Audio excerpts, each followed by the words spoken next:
Hi guys! Alright, so I decided that I was going to go ahead and film a what's in my labor bag as well as what's in my hospital bag.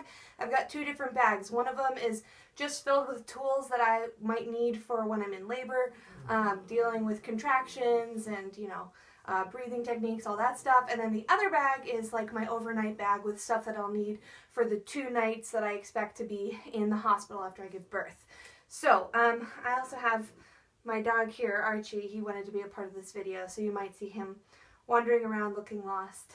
Okay, so to get started with the video, first thing I did, and I think this is really important when you're packing your bags, is I made a list of everything I'll need. So I've got 2 lists, one for my labor bag and one for my hospital bag. And the reason I did this is because I want to have my bags packed beforehand so they're ready to, grab and go, but I can't necessarily have all of these items packed in my bag because I use them on a daily basis. So as long as I have the list, then that's quick. I'll have as many things as I can in the bags already, and then when it's time to go, I can look through the list and just grab whatever else I'm missing. So I'm going to start with the labor bag because that's going to come first.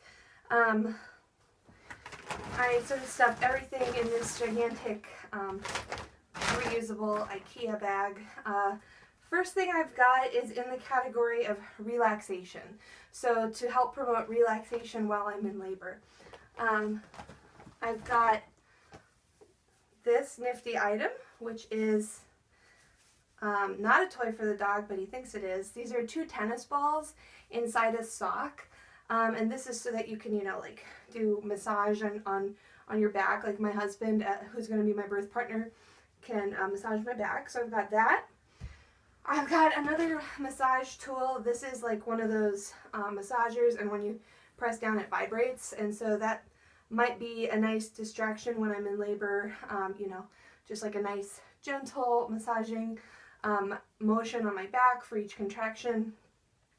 Next thing I've got is a bag with different massage oils. So this goes hand in hand with the idea of using aromatherapy during labor because these massage oils smell really good, as well as I have a peppermint essential oil in here. Peppermint's really good for relaxation and for stress, things like that. So I've got these massage oils, all again in the name of relaxation techniques. Next thing I have is this CD. They have little CD players inside each birthing suite at the birth center where I'm giving birth, and this is just, it's called Calm Mama. I found it at a used bookstore, thought I'd try it out, and I really like it. It's just a, there's 12 songs, and it's just classical music that's designed for moms and babies, supposed to be relaxing, and I thought it might be nice when I'm in labor to have soft, relaxing music. Along with that, on my phone, I have an app that does guided meditations. I don't know if that's the sort of thing I'm going to want to listen to when I'm in pain, but just in case, that's something that I can use as well. It's like a guided meditation, meaning like it tells you, things to think about so that you can relax as you're meditating. And then the next thing I have, it's not in my bag, is my husband's been putting together a playlist on his iPod with, I have some like yoga type music with like nature sounds, and then I also have just regular songs that I thought I might like to listen to when I'm in labor. Along with that, we are packing our little portable speaker for the iPod so that we can play those things when I'm in labor. Next thing I have is this folder full of things that I might need. So the first thing that's in here is a copy, I need to print out a couple more of these, of my birth plan. And that's to give to my nurse and whoever else. I've already gone through my birth plan with my doctor. She looked it over and thought it looked fine. And then other than that, this is full of all of the different class materials I got when I took the birthing classes. I took a series of 5 birth classes, and they gave us a lot of really useful information to use during labor, like different positions, breathing techniques, relaxation techniques, all that stuff. So this is good, especially for my birth partner, my husband, and my mom is also going to be there. If they're running out of ideas, they can sort of like look through some of these handouts and, maybe get some new ideas. Along with this It's not in the bag because my husband's reading it right now, but I'm going to pack the book called The Birth Partner. The Birth Partner has been, I think, a really valuable tool. I read it, my mother read it, and my husband is reading it. So everybody's prepared, and especially them, like they're going to be the ones helping me through contractions. That was a really good read, and I would recommend it for anybody who's going for natural labor and delivery.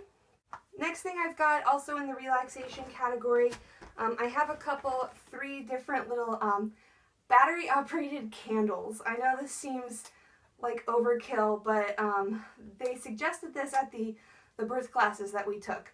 You know, because obviously you're not allowed to have a flame, but to create sort of like a relaxed environment, if you have battery operated candles, you know, you can like dim the lights in your room and put on the candles and have nice music. So again, I don't know if I'm going to use those, but it was recommended, and I thought, I have some of those candles, why not bring them? So I've got 3 of those. And then I have also washcloth, an eye mask that has lavender in it. This, you know, goes over your eyes like that if I want darkness. And, you know, that's good for relaxing. And then a washcloth for my forehead or whatever.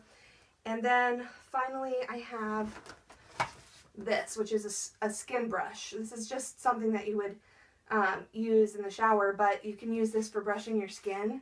And sometimes my husband will do this on my back, and it feels really nice, almost like a back scratch, like a gentle back scratch. So I thought this could be something that would be useful to use during contractions.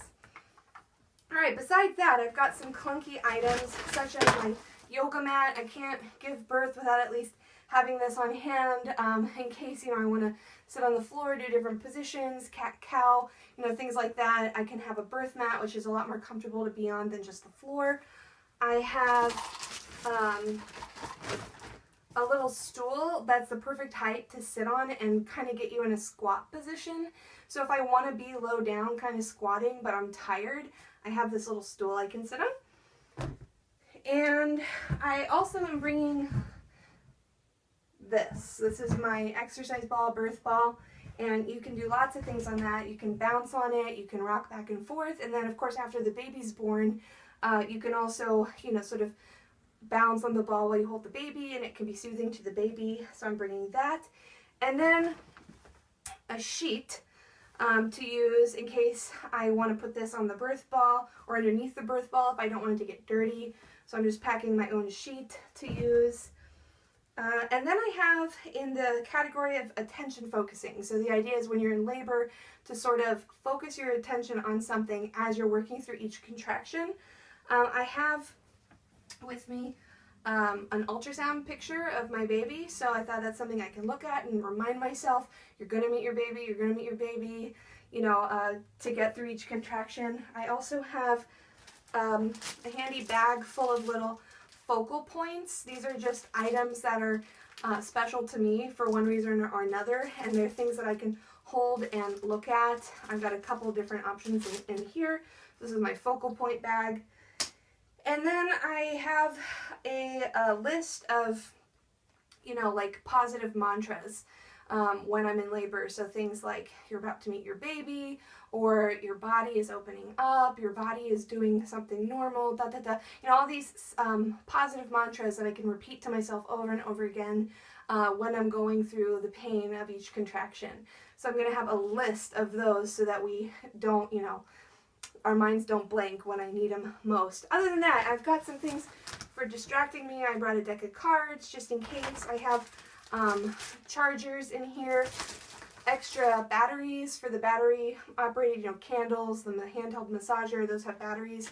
And then I have chewing gum, mint chewing gum. I've heard from everybody who's been in the labor setting that your breath can get pretty nasty, both the laboring woman and the birth partner. You know, you're there for hours and you can get bad breath. So I'm bringing mint chewing gum.